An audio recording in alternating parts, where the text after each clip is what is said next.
Our next question is about guns and the Second Amendment, and so I decided to have Second Amendment authority, Professor Deborah D'Souza, also a concealed carry holder, and someone who knows a little bit more about guns than I do to help me deal with this one. Listen.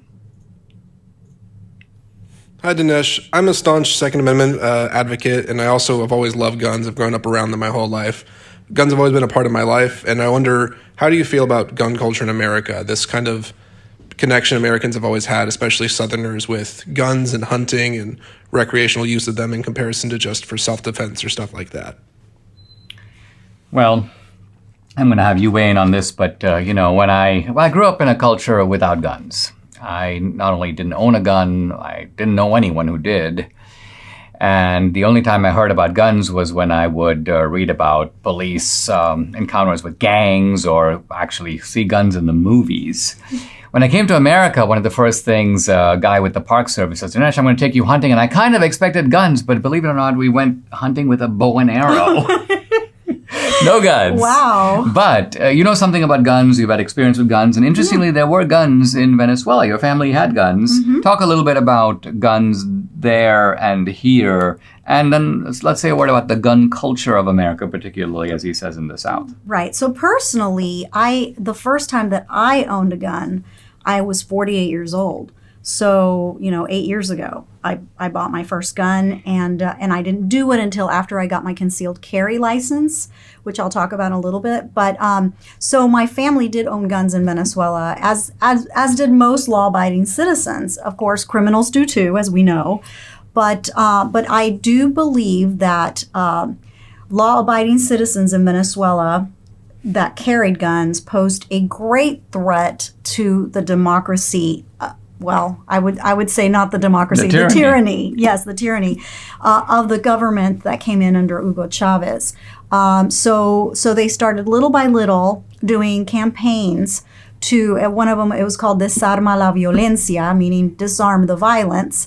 And they weren't really trying to disarm the violence, they were trying to disarm the citizen, right? So they started doing that in about 2010. And then soon after, instead of it becoming voluntary, because they were doing all sorts of campaigns, showing commercials of people going to, zipping up their coat because they're going to a party and they happen to grab their gun. And then they superimpose that into a morgue where they're zipping up the body bag or unzipping the body bag of that same person. So they're trying to make it appear as though if you carry a gun, you're going to end up dead. And so this kind of went on as long, and so people started voluntarily giving up their guns. And then I think they soon woke up to the fact that, this doesn't look good, and then it was not voluntary anymore. And as I think about the U.S., this is a frontier society. It was settled by people who moved out west, and they moved out into dangerous circumstances. You think about people even today who live in, say, Alaska. In some places in Alaska, it is mandatory that if you travel in certain ways, you have to have a gun because a gun is essential for protection. And hunting. Hunting is a big sport in this country, and not only in this country. I was telling Debbie that as I'm reading Tolstoy these days, he talks about war and peace. And of course, by war, he means war. But by peace, he doesn't mean the absence of war. He's actually talking about the domestic sphere, which can be, by the way, as turbulent as hostilities on the battlefield. But then what happens is when Tolstoy wants to take a respite, people go off on a hunt. The hunt is a kind of strangely spiritual event, a communing with nature, an ability to sort of get out of the world as it normally is. And so you get this sense that hunting is not just an ordinary sport akin to, say, ping pong or something like that, but rather it is an effort to give life itself a sort of interval. And then you sort of return to it in a normal way. So I understand the mystique of guns. I understand the appeal of guns. I, of course, was a super fan of war movies as well as Westerns, of which prominently feature guns. Yeah, but I have to say, though, after I learned how to handle a weapon, I have a couple of guns and I got my CHL. I was very much, when I would watch a movie and I would see the actors manipulate these weapons, I was like, God, they don't know how to hold a gun. Well, you got to say that Debbie didn't just do her CHL, but she did tactical training classes in which because the idea is it's one thing to be able to shoot a stationary target. What about if you have a moving target that is trying to shoot you? And so in your tactical training, they would, you'd have essentially a simulated home invasion. Right. Yeah, you'd go into an apartment, a pretend apartment, and then all of these pop-ups would come up. You didn't know whether you were shooting, who you were shooting, but you had to be prepared with rubber bullets. But anyway, I have to say, September 1st of 2021, so a few months ago, Texas allows now for people to carry without a concealed carry license. And I wondered what that was going to do to my license, because I have a license to carry.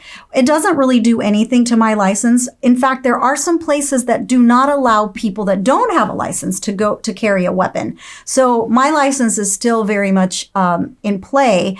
And also it's called a law of reciprocity, which other states recognize law-abiding concealed carry licenses of a certain particular state. I can tell you right now that California with a K is not one of them. It doesn't recognize my license in Texas, but there are other states that do. But they don't, obviously, if you don't have a license, you cannot take a weapon across state lines at all. So it still comes into play. And I still recommend it for people, especially because I do believe that it's extremely important to learn how to handle your weapon and be responsible, because in the event of an emergency, you want to make sure you don't shoot your foot. I mean, unfamiliar though I may be with guns and gun culture, it's very clear to me that the socialist left targeting guns with the kind of vehemence and determination that they do makes it really clear that for a law-abiding citizen to own guns is a part of the way in which you affirm freedom in America.